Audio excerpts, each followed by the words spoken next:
Started here. We're going to get into 1 Samuel chapter 23 and 24 today because they're kind of short chapters, but important stuff going on. So we're going to cover those. Again, I hope you've got your Bible with you. If you don't have your Bible, I hope that you'll find one. I'm using the Modern English version like I normally do. And if you don't have a version that's your favorite and you don't like the Modern English version for some reason, find a version that works for you, right? That's the main thing I want you to know, okay? If you're like King James, if you're a New American Standard, New International Version, whatever, okay? And so that's important for you to find a version that speaks to you and study it. And then compare that to other ones, okay? Because it's going to be a slight change of vocabulary. It's like using a thesaurus, right? It's the same idea, the same word, but just various words for that one concept. And so that's what the versions are basically doing.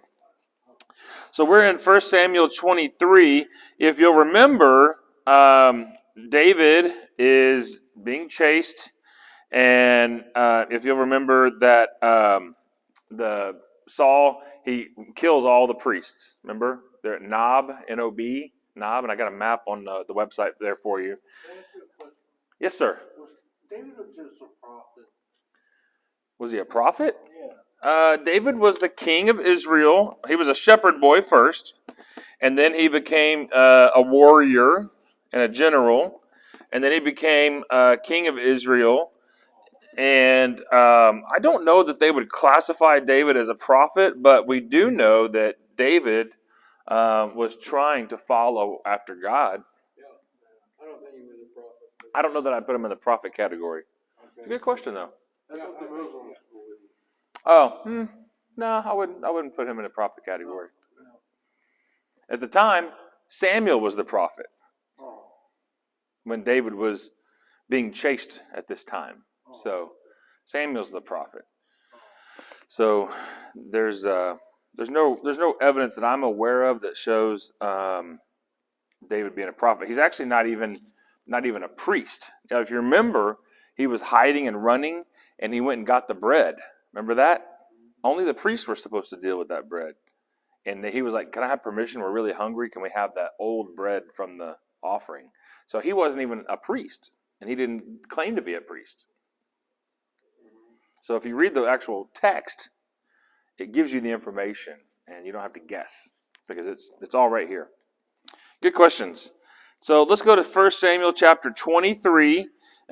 Saul has just killed most all of the priests at Nob, and so we're like, oh man, what's he going to do next? So let's go to verse 1 in chapter 23 here. It says, "Then they told David, 'Listen, the Philistines are fighting against Keilah, and they're looting the threshing floors.'" Well, that's an interesting word. What are they saying here?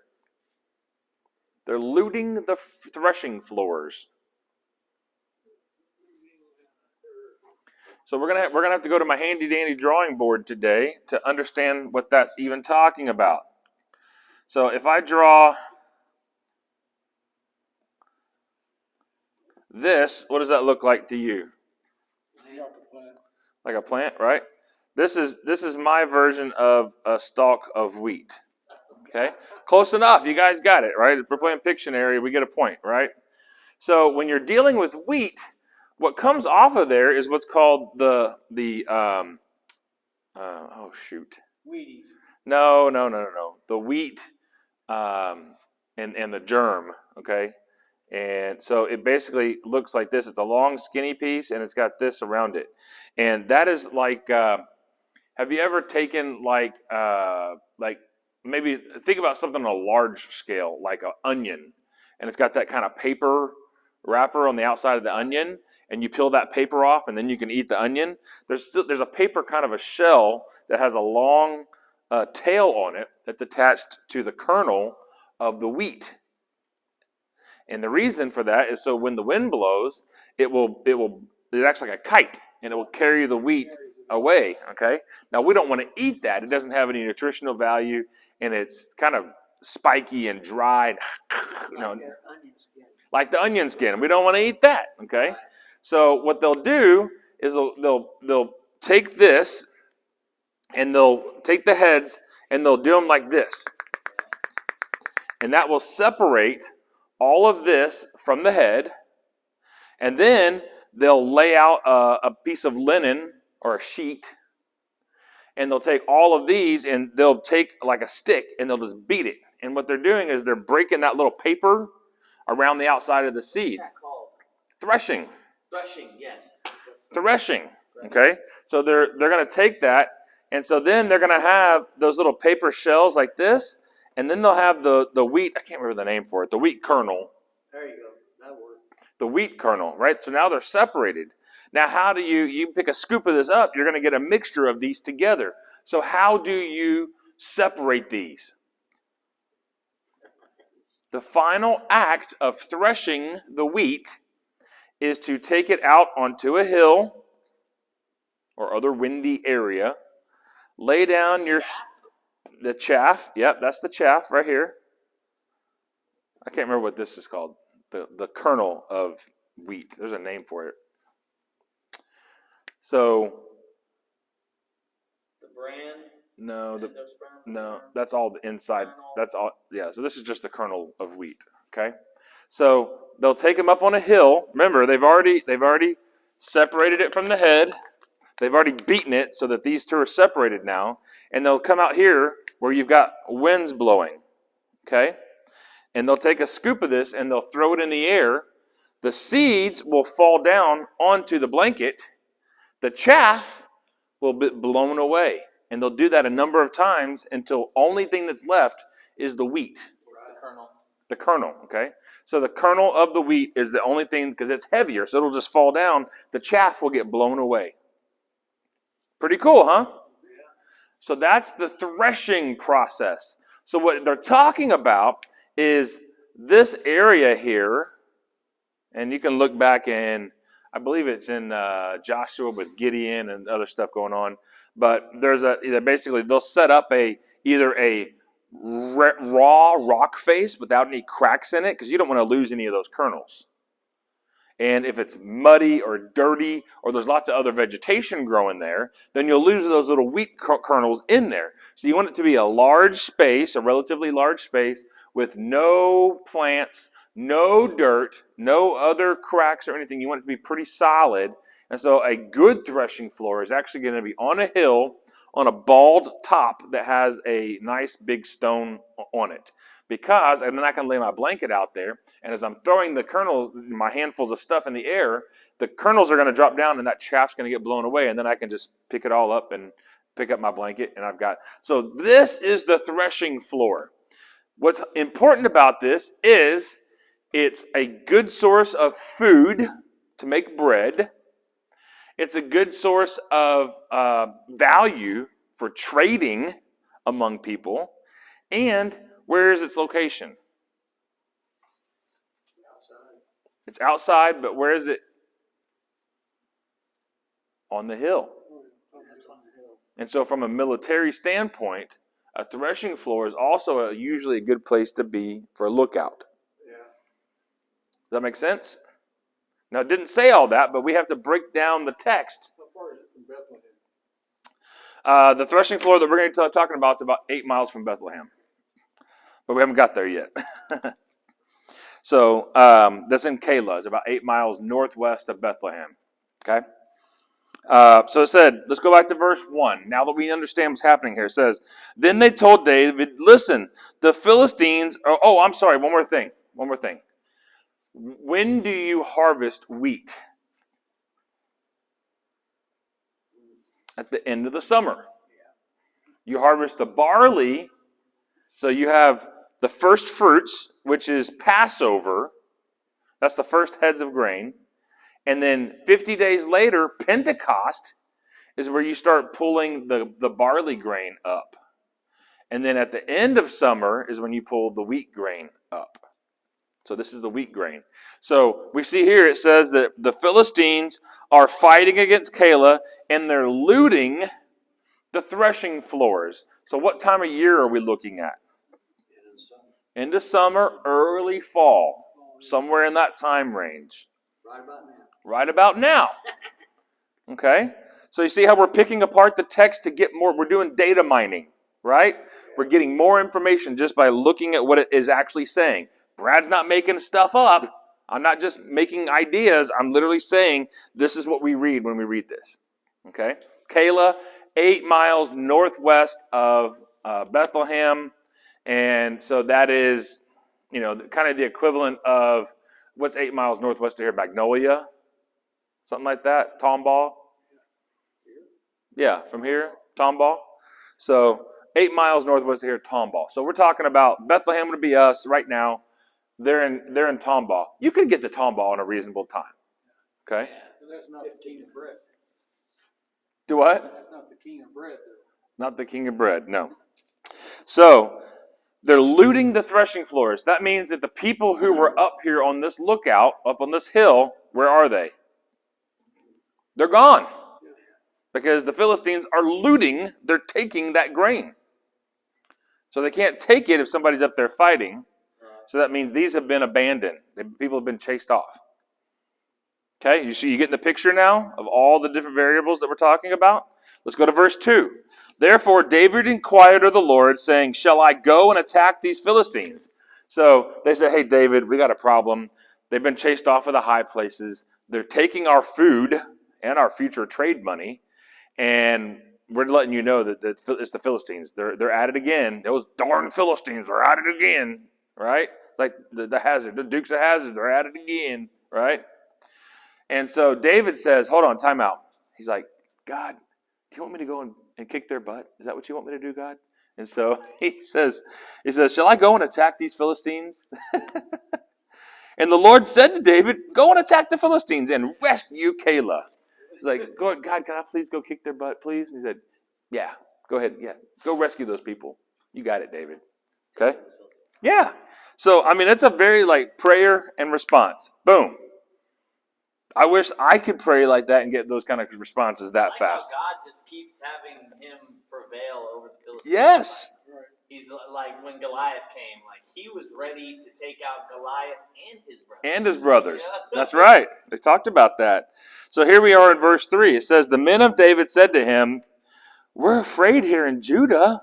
How much more than if we go down to Keilah against the armies of the Philistines? So David's warriors, there's about 600 of them, it says in a few verses here. There's about 600 of them. And they're like, well, we're kind of back home. We're in Judah. There's kind of some territory between us and the Philistines. It's the end of the summer. It's harvest season. We're not interested in really going and doing that. And we're a little bit scared of the Philistines coming here to attack us. What makes you think that we want to go down there and go fight the Philistines?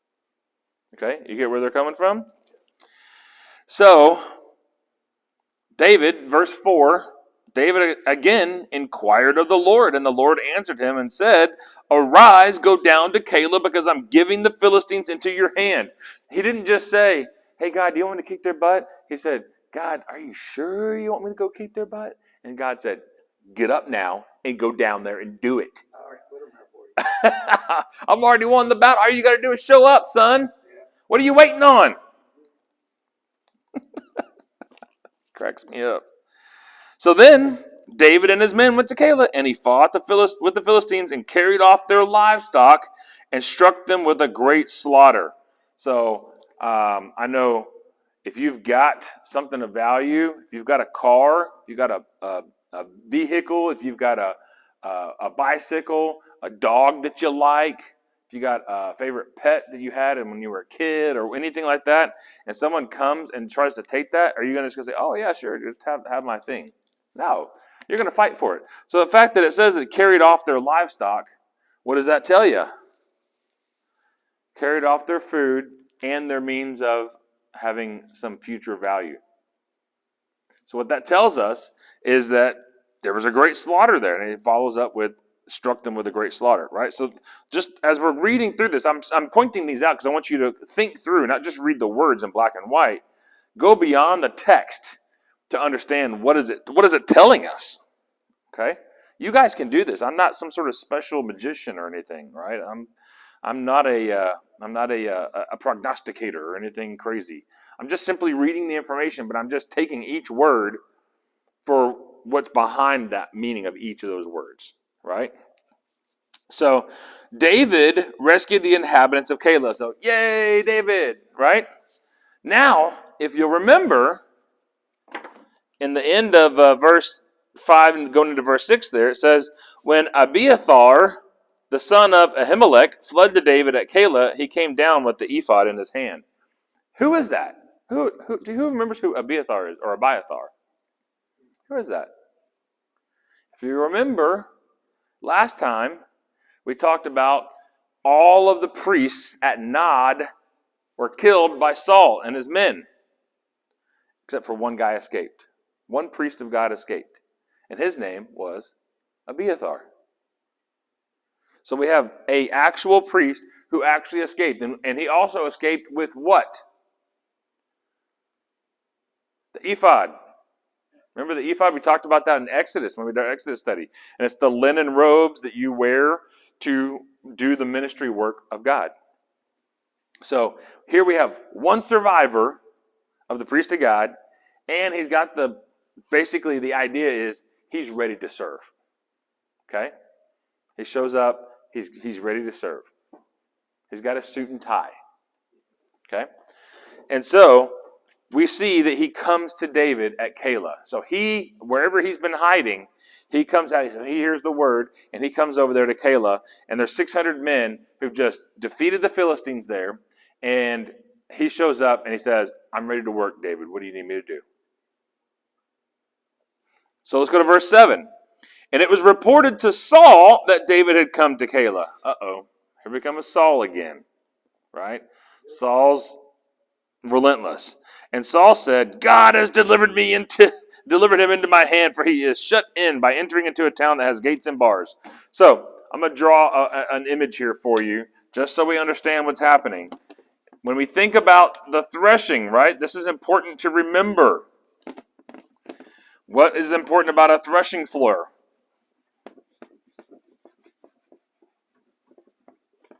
About the floor itself. What is important about a threshing floor and its area? What's important about it? Well, it's on top of a hill. And it's a stone area, right? Now, what if there happened to also be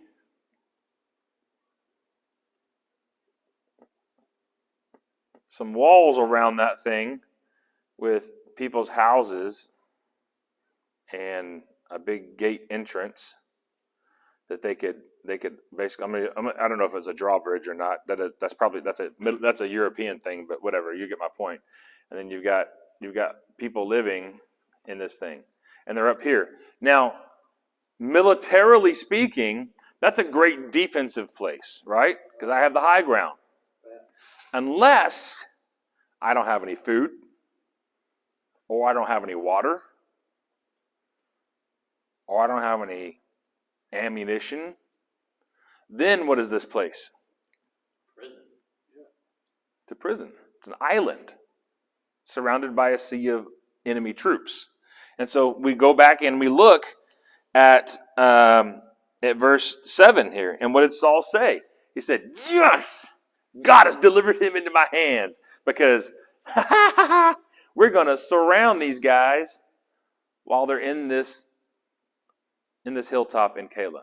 Does that make sense why he's saying that now? We're going to surround them, and we'll smoke them out. We'll starve them out. We'll thirst them out. Whatever it is. He's mine now. Got him. Right? See where he's coming from now? And so it says, because the town has gates and bars, right? So I do a drawbridge. That's a European invention, but anyway, you get the point. So, verse 8. Saul summoned all the people together for war to go down to Keilah to besiege David and his men. He is sending thousands of troops. How many David's men? 600. And he's going to send thousands down there, okay? Verse 9. David found out that Saul was planning evil against him yet again. Does the messenger, does Saul have rats or that are telling him stuff or what? Well, yeah, people are just basically coming back and forth. Apparently somebody from inside got out or whatever. I don't know. It doesn't really tell us about that part. It's like the homing pigeon. I take it. I write a note on it, and I hand it to you, and you take it off, and then it flies back. Brothers, in Saul's army. Yeah. So maybe that's what it is. Maybe, but like a homing pigeon, like I give it to you, and then you can write a note on it, and it'll fly back to me. There you go. Right? That's what they were doing. And they could have been doing that kind of stuff. I mean, like the homing pigeon that I own, I've sold it like 75 times on eBay. It keeps coming back to me. It's like, boom, money. I'm just kidding. You had me too.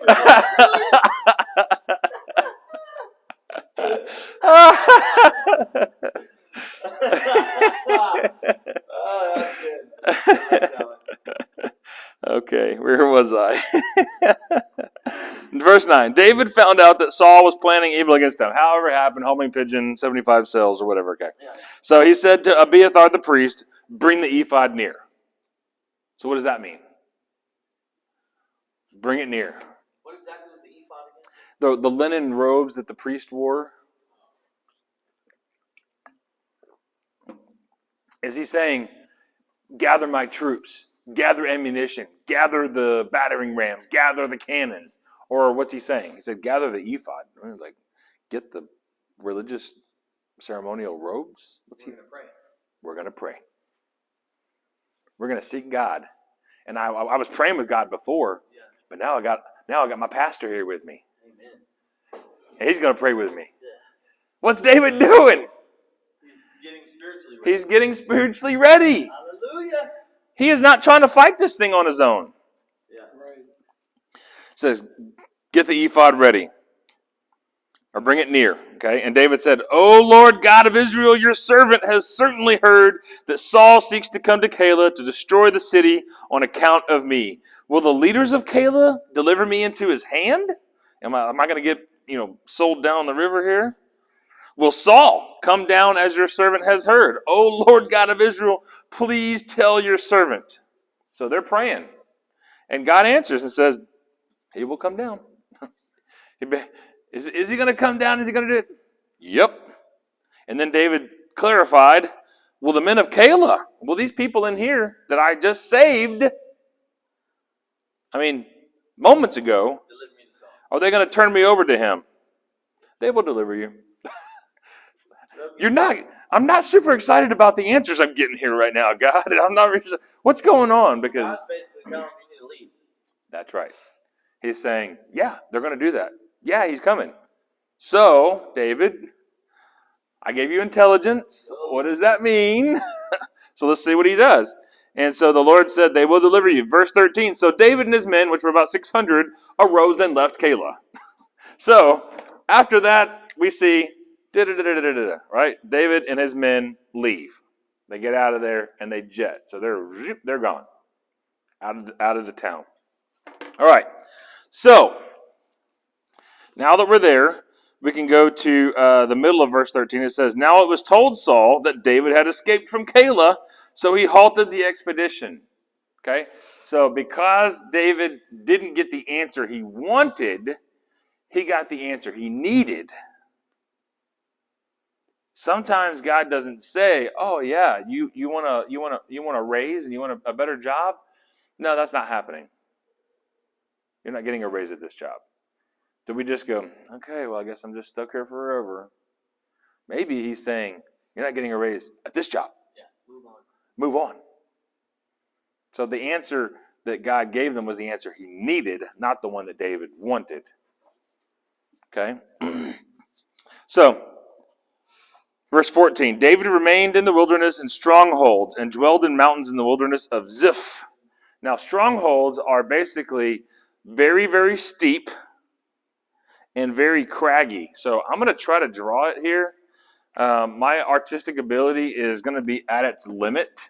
So when I hear chuckling from the peanut gallery over there, we'll know that my artistry has been beaten, okay? But these strongholds, it's not saying that it's like a necessarily constructed fortress.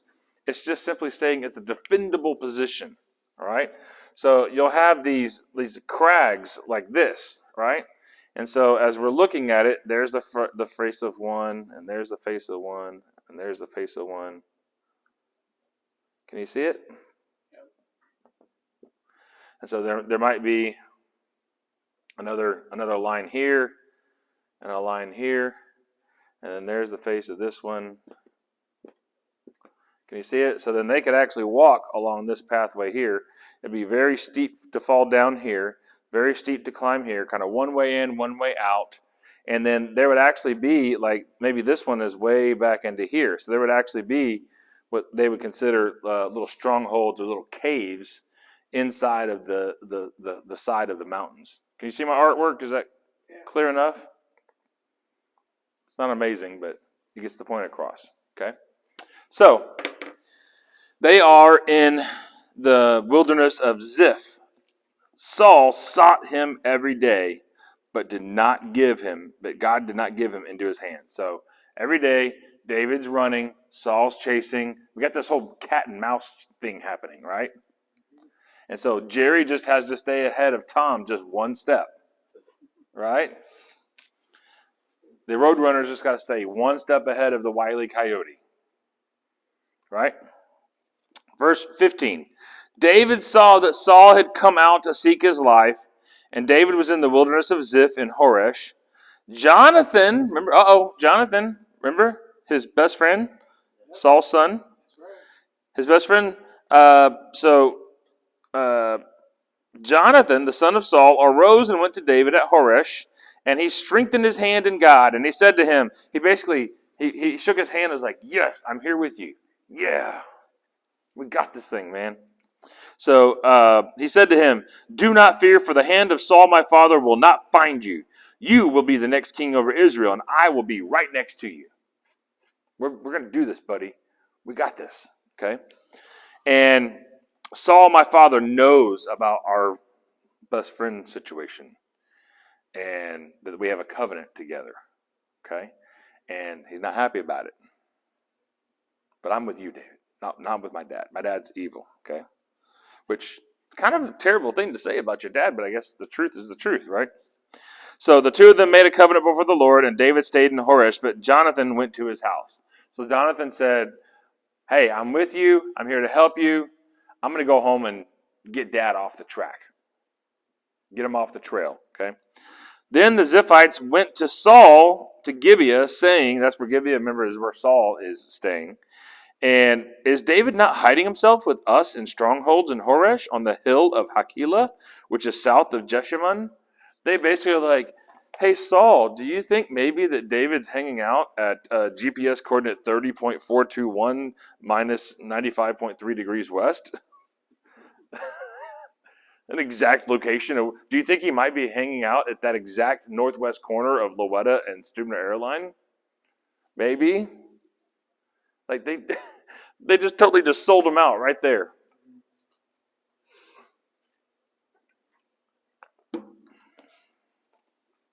And then now, O king, come down, verse 20. Now, O king, come down according to all the desire of your soul to come down, and our part will be to deliver him into the king's hand. This sounds a little bit like some brown nosing to me. You know the origins of brown nosing? How do their noses become so brown? By sticking their nose so far up the other person's main mouth. Yeah, I'm not really sure where it comes from.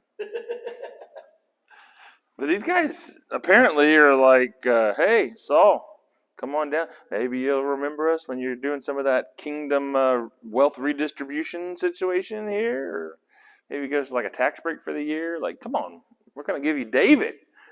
Yeah, he'll give us the hookup, right?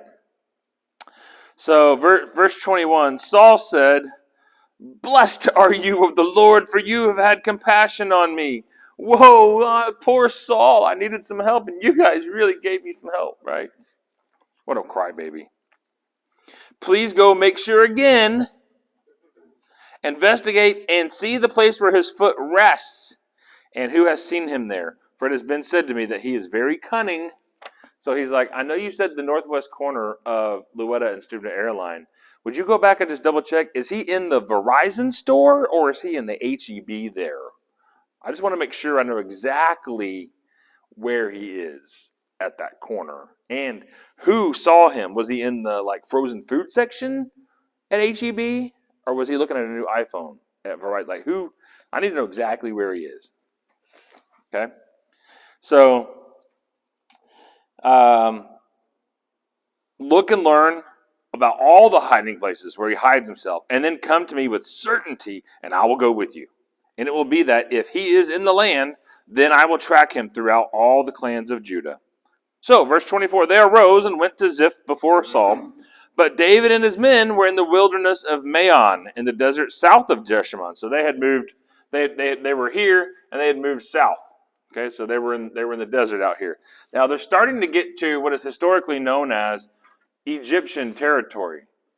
Okay, there's kind of a line right here. There's actually a little dry river right there. That's the historical boundary of Egypt, and they're kind of getting close to that historical boundary with Egypt.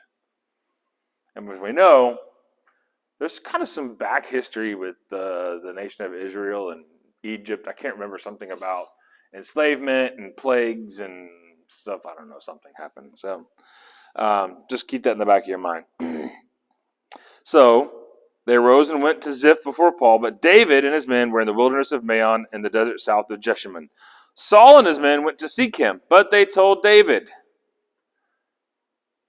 So it's like, hey, Saul, he's right over here. Hey, David, Saul's coming to chase you. On both sides. Yeah.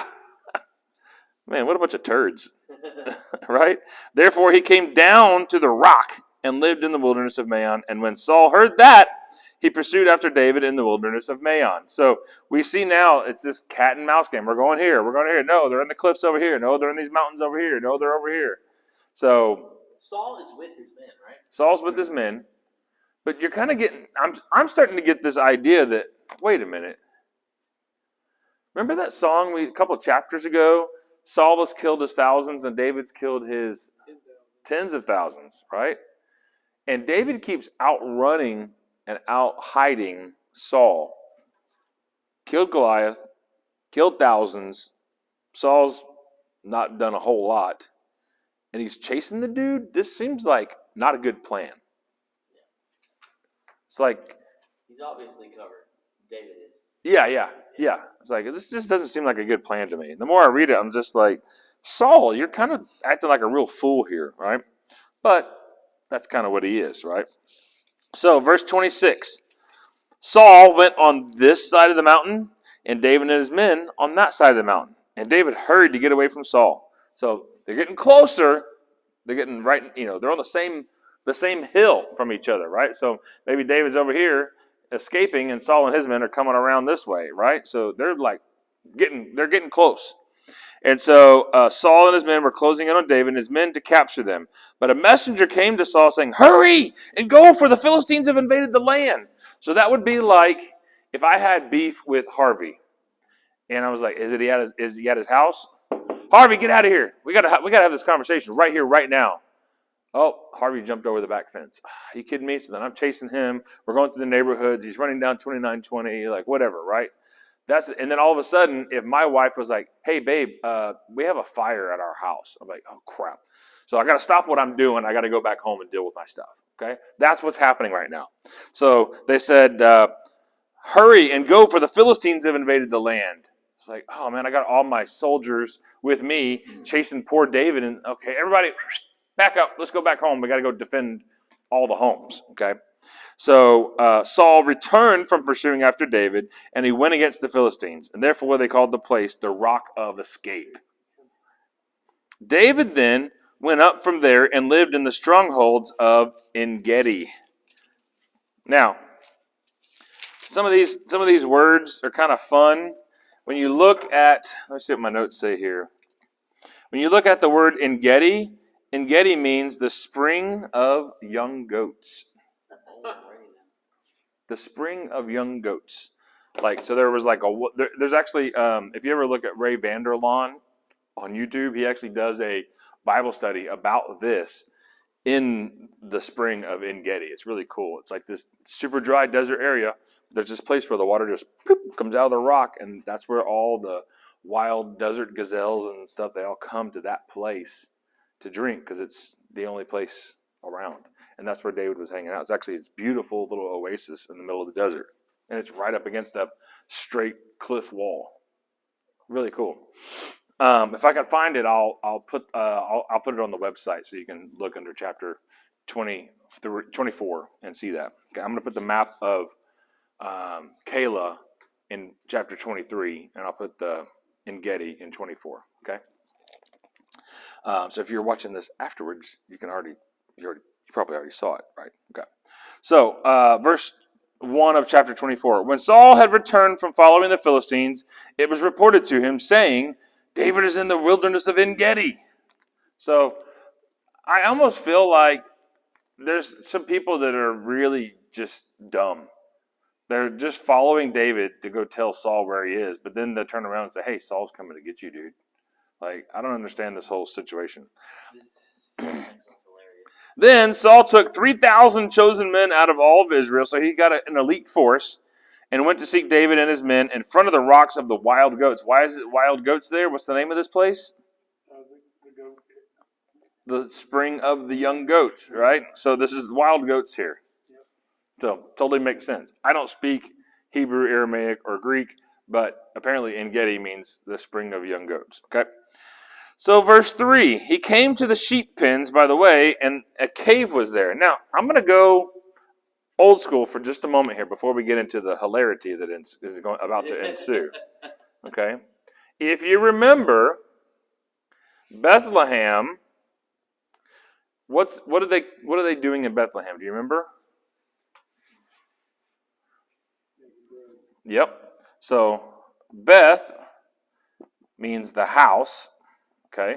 Bethel is the house of God. Bethel, house of God. Beth is the house. Lachem is bread. So it's the house of bread. And that's where they would make the bread to go into the tabernacle and into the temple. Besides the bread, what else was in Bethlehem? What were they doing there?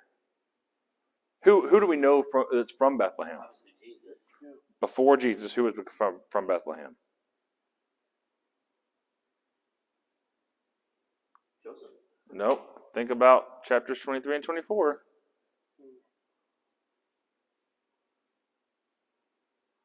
Starts with a D. David. David's from Bethlehem. And what was he doing? That's kind of cool how he's from Bethlehem and then Jesus was born there. Yep. What was David doing when? Well, what was he doing when he got called in to come be anointed by Samuel? Do you remember that? In the fields. He was in the fields doing what? Picking wheat. Nope. Threshing. Nope. Nope.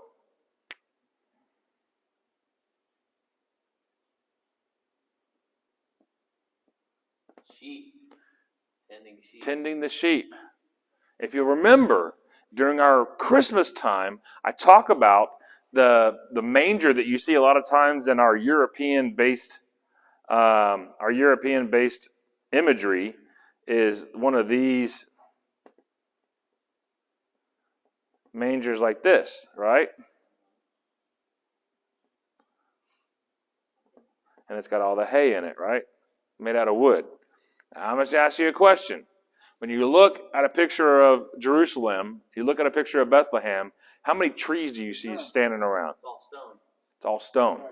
And so when you actually go back and actually look culturally, what they would make the actual mangers to hold the food and the water for the sheep out of, what did they make it out of? Stone. Did they have a lot of wood to put up a fence, a perimeter around to create a pen for the sheep? No. They would find a cave and they would take some of the briars and brambles and they would stack it up across the front and they would sleep right here at the entrance to keep the sheep in here safe and to keep them from getting out and to keep the predators from coming in. Okay? So they used these caves as places. Okay? So, let's go back in here to chapter 24, verse 3. What does it say? He came to the sheep pens by the way, and a cave was there. Where was he? He wasn't in Bethlehem, but where was he? From the cave. He was near a place where shepherds were frequenting. Does that make sense? Sure. He's not just in some random, it wasn't like David went from here and got on a plane and ended up in India someplace. He's at a real place where they're doing real work, real sheep by real shepherds, keeping there. And so it says here in verse 4, he came to the sheep pens. What's a sheep pen? Are we looking for a big paddock made of wood fence? No, we're looking for a sheep pen just like this, where it's got the briars and brambles across the front to keep them in. And he came to the sheep pens by the way, and a cave was there, and Saul went in to relieve himself. So Saul went in to drop the kids off at the pool. Or is he taking a whiz? No, I don't think he would have gone into a cave to pee. I'm pretty sure he would have lifted up his robes and just peed. Now, that brings up another point. Okay, let's continue reading. We'll come back to that. And Saul went in to relieve himself. So I believe Paul's leaving a couple of soft rocks in that cave. Okay. Now David and his men were sitting in the rear of the cave. This is telling me that either this is a pretty big cave, or more than likely it was probably nighttime. Because when we think about these caves, they're not these huge labyrinthian situations. Okay, they're smaller than that. And I'm under the impression it's David. It doesn't say David and all his men. It says now David and his men.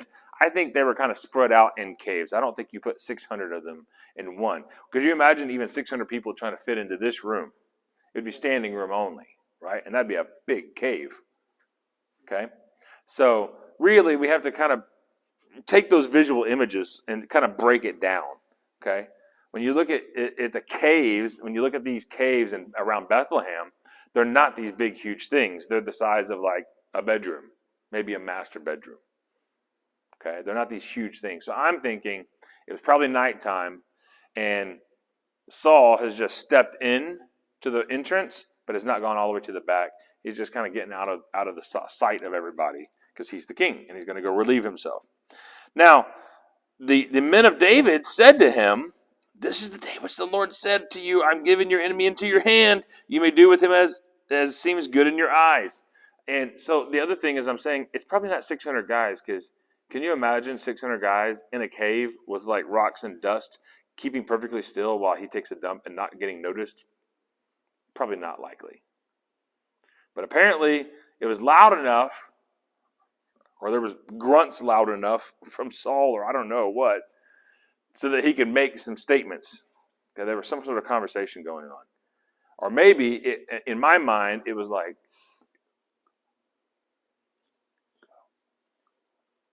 that kind of stuff. And later on, after they talked about it, he's like, yeah, remember, like God put him he put your enemy in your hands. You had him, man. That's more of what I think happened. Again, that's just Brad's interpretation. When I'm making my own interpretations, I'll tell you that. That's just my thoughts on that. So David arose and secretly cut off the corner of Saul's robe. Now, when I was a kid and I read this story, I was like, wow, this guy must have been like, he needs some fiber because he's so engrossed in evacuating his bowels that he didn't realize somebody was cutting off a piece of his robe. That's because I didn't understand the dress of a Middle Eastern person.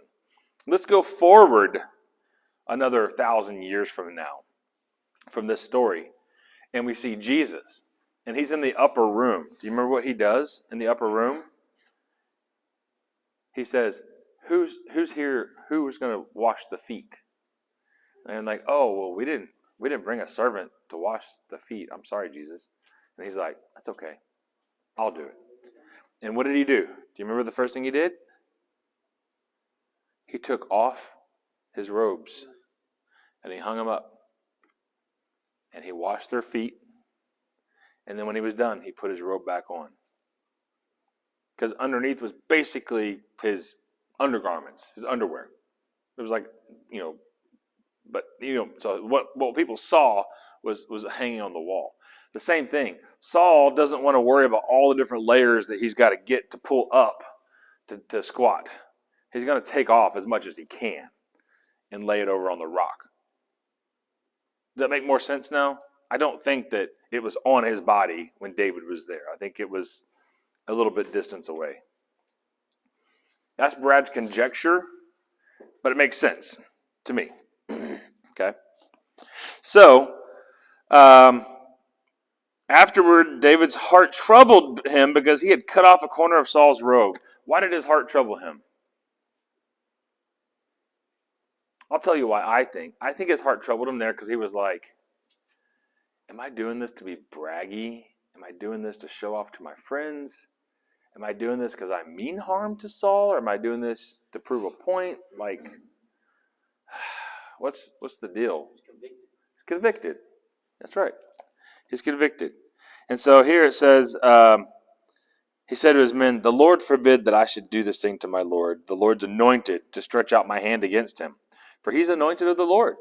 Even though God had already taken away his anointing, David is saying, I'm not the one who's going to take him out. Until God tells me the words, take him out, I'm not touching him. Okay? For he is anointed of the Lord. So David dispersed his men by these words and did not let them arise against Saul. And Saul arose from the cave and went on his way.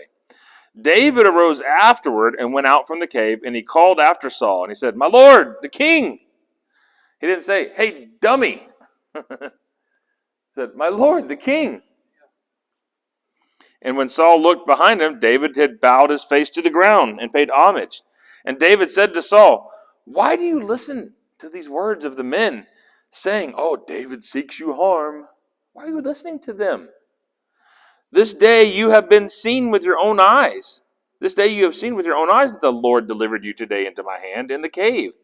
So that some said to kill you, but my eye had compassion on you. And I said, I will not put forth my hand against my Lord, for he's anointed of the Lord. See, my father, look at the corner of your robe in my hand. I got it. And you can see, oh man, you kidding me? That was my good robe. Like, you cut a corner off. Observe and see that there is no evil or rebellion in my hand. I have not sinned against you. But you are lying in wait for my life to take it. The Lord will be the judge between me and you, and the Lord will avenge me on you, but my hand will not be against you. As the proverb of the ancients says, from the wicked comes forth wickedness, but my hand will not be against you. After whom has the king of Israel come out? After whom are you pursuing? After a dead dog? A single flea? I'm a nothing. Why are you chasing me? May the Lord be judge and decide between me and you, and may he see and plead my case and deliver me out of your hand. And when David finished speaking these words to Saul, Saul said, is this your voice, my son, David? I don't think the translation is accurate there. Is this your voice? I think he's saying, is this really David talking, or is this God talking to me? Because I'm super convicted right now. That's what I think. Because look what he says next.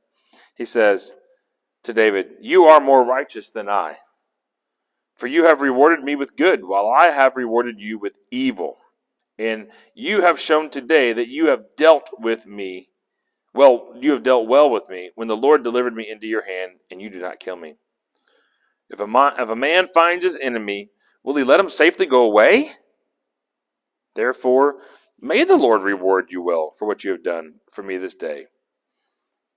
And then, I think this is why I'm saying, he's saying, is that you talking, David? Because it sounds, I'm really getting convicted here. Because listen to what he says here in chapter 24, verse 20. Saul says, now listen, I know that you will surely be king, and that the kingdom of Israel will be established in your hand.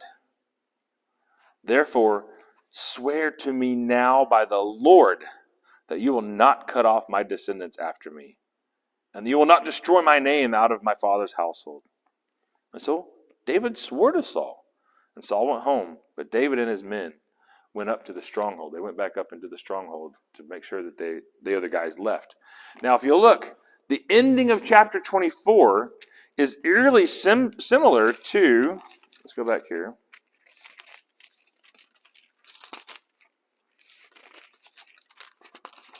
The end of chapter 20, which is Jonathan. And what does he say in verse 42? In chapter 20, verse 42, he says, "Go in peace, since the two of us swore in the name of the Lord, saying that the Lord will be between me and you, and between my descendants and your descendants forever."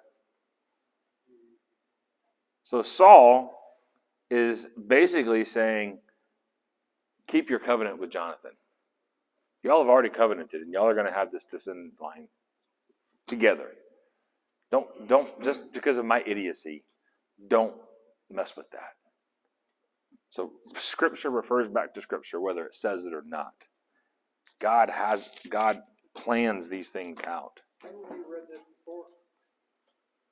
Not here. About him saying, once you become the Lord, the King, don't take away my descendants or anything else. Don't do all this. That's what Jonathan was saying in chapter 20. That was Jonathan. Yeah. Okay, that's what we were talking about just then. Yeah. Because that's what the Yeah. implication is. Mm-hmm.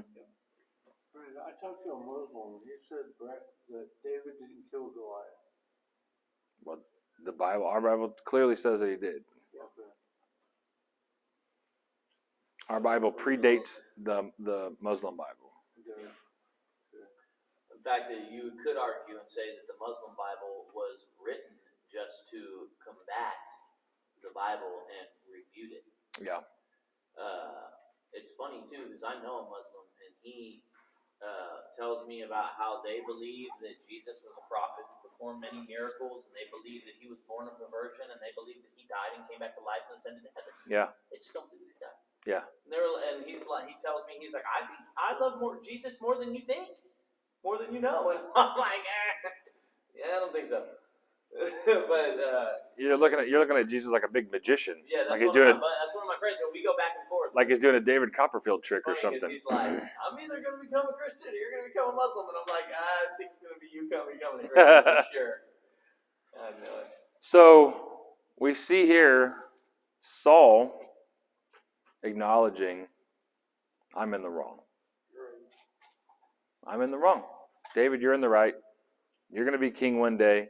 I don't know when that's going to be, but you're going to be king. I acknowledge that now. You could have totally taken me out in that cave, and you didn't. And so I confess that to you. So I think there is a sort of a bittersweetness to that, because David's like, thank you. Will you stop chasing me? Yeah, really. Well, David's been working with the Lord the whole time, Yeah. not against him, and he was throwing swords and just spears at him and That's trying right. to kill him. That's right. Yeah. So David ends up winning that battle, let's call it. But it wasn't because of anything David did. What did David do? He literally hid, ran, hid, ran, hid, ran. And he didn't have to cut off the corner of his robe. He could have just waited for him to come out and say, hey, Saul, I was in this cave this whole time. Nice pile you made over here, by the way. I'm proud of you for that. Smelled real nice. Yeah, it smelled amazing, stinko. But I didn't kill you. I could have killed you, and I didn't.